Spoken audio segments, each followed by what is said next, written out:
नमस्कार। कभी सोचा है कि सिर्फ एक शब्द कैसे किसी पूरी सरकार को डिफाइन कर सकता है या हमारे सबसे गहरे दुख को एक आवाज दे सकता है? आज हम शक्ति और क्षति की भाषा को ही समझने वाले हैं। कैसे कुछ शब्द ये तय करते हैं कि कौन शासन करेगा और कैसे कुछ दूसरे शब्द हमें जिंदगी के अंत को समझने में मदद करते हैं। तो चलिए एकदम बेसिक सवाल से शुरू करते हैं कि भाई पावर है किसके हाथ में? लोकतंत्र या तानाशाही जैसे शब्द हम रोज सुनते हैं, पर क्या हम सच में जानते हैं कि इन शब्दों के पीछे का असली मतलब क्या है? तो चलिए आज सत्ता की इसी डिक्शनरी को जरा खोल कर देखते हैं। चलिए शक्ति की इस शब्दावली को एक एक करके समझते हैं। हम शुरू करेंगे एक बहुत ही जाने पहचाने हुए कॉन्सेप्ट से और फिर देखेंगे कि शासन के कितने अलग अलग और हैरान कर देने वाले रूप भी होते हैं। तो सबसे पहले आता है लोकतंत्र यानी डेमोक्रेसी, एक ऐसा सिस्टम जहां पावर सीधे सीधे जनता के हाथ में होती है, जो अपनी सरकार को खुद चुनती है। ये तो हम सब जानते हैं, है ना? समझिए ये हमारा बेसलाइन है जिसके हिसाब से हम बाकी सिस्टम्स को देखेंगे। अब जरा दो एकदम उल्टी सिचुएशंस को इमेजिन कीजिए। देखिए, एक तरफ है अराजकता यानी एनार्की, जहां कोई सरकार नहीं, कोई नियम नहीं, बस केओस है।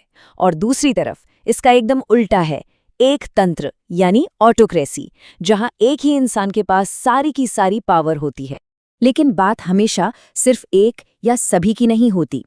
कई बार असली पावर कुछ गिने चुने ग्रुप्स के हाथ में होती है। आइए अब उन सिस्टम्स को देखते हैं जहां पावर कुछ खास ग्रुप्स के हाथ में होती है और उन्हें क्या कहते हैं। यहाँ पर पावर का बंटवारा और भी दिलचस्प हो जाता है। तो देखिए, ओलिगार्की का मतलब है कुछ लोगों का राज। अब अगर ये कुछ लोग देश के सबसे अमीर लोग हों तो उसे हम प्लूटोक्रेसी कहेंगे, और अगर वो किसी शाही या ऊंचे खानदान से आते हैं तो वो बन जाती है एरिस्टोक्रेसी। और एक और बड़ा मजेदार शब्द है जेरोंटोक्रेसी, यहाँ पर शासन करते हैं बुजुर्ग लोग। अब आते हैं दो बहुत ही अनोखे शब्दों पर। नियोक्रेसी का मतलब है नए या जिन्हें कोई तजुर्बा नहीं है वैसे लोगों की सरकार। जरा सोचिए इसका नतीजा क्या हो सकता है। और फिर है केकिस्टोक्रेसी, जिसका सीधा मतलब है सबसे बुरे, सबसे नालायक लोगों की सरकार। मतलब सोचिए, हमारी भाषा में हर तरह की सरकार के लिए एक शब्द बना हुआ है, अच्छी हो या बुरी। और फिर आता है ऑक्लोक्रेसी यानी भीड़तंत्र। इसे लोकतंत्र से कंफ्यूज मत कीजिएगा। ये वो सिचुएशन है जब कोई लॉजिक नहीं बचता, बस एक बेकाबू भीड़ का जुनून होता है जो फैसले लेता है, अक्सर भावनाओं और हिंसा के दम पर। अच्छा, पावर के सोर्स कुछ और भी हो सकते हैं, जैसे कि मोनार्की यानी राजा या रानी का शासन, ये तो हम जानते ही हैं। पर एक इंटरेस्टिंग कॉन्सेप्ट है थियार्की, जहां ये माना जाता है कि भगवान खुद शासन कर रहे हैं।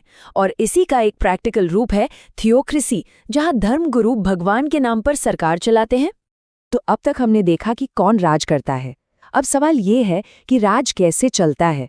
वो कौन से सिस्टम्स और आइडियाज हैं जो किसी भी सरकार की बुनियाद होते हैं।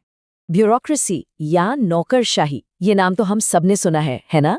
ये वो सिस्टम है जहां असली पावर नेताओं के पास नहीं, बल्कि सरकारी बाबुओं और उनकी फाइलों के अंदर होती है।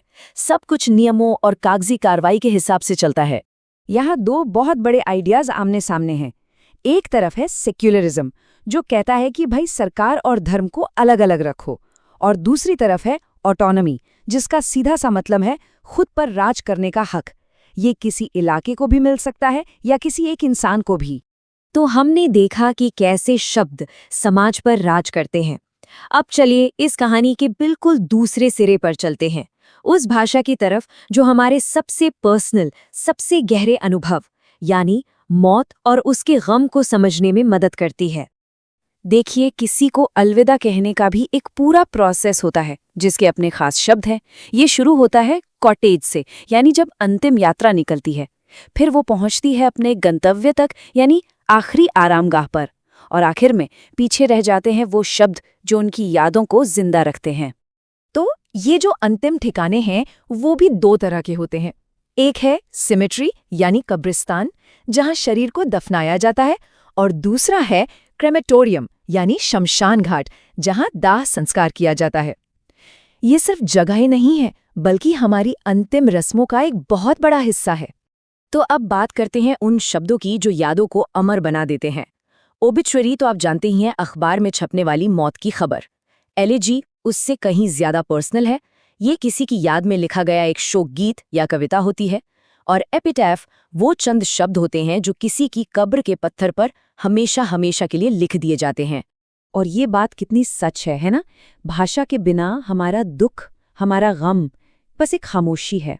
शब्द ही तो हैं जो इस खामोशी को तोड़ते हैं, हमारे दर्द को एक आवाज देते हैं और उसे एक याद में बदल देते हैं। लेकिन भाषा सिर्फ खूबसूरत बातें ही नहीं करती, वो कुछ बहुत ही भयानक और दुखद सच्चाइयों को भी नाम देती है।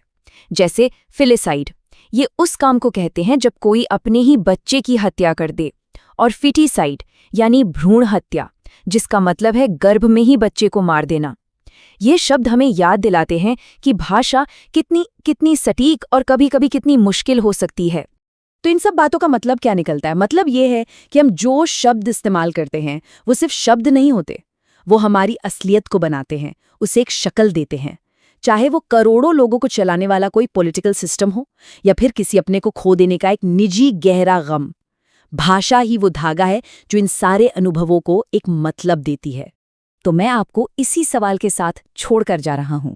सोचिए जरा कि पावर और मौत के लिए हमने जो शब्द बनाए हैं वो हमारे बारे में क्या बताते हैं। एक समाज के तौर पर, एक इंसानी नस्ल के तौर पर हम किन चीज़ों को सबसे ज़्यादा अहमियत देते हैं। ये शब्द हमारी किन उम्मीदों को दिखाते हैं और किन डरों को। इस पर सोचिएगा ज़रूर। इस विवेचना में शामिल होने के लिए बहुत बहुत शुक्रिया।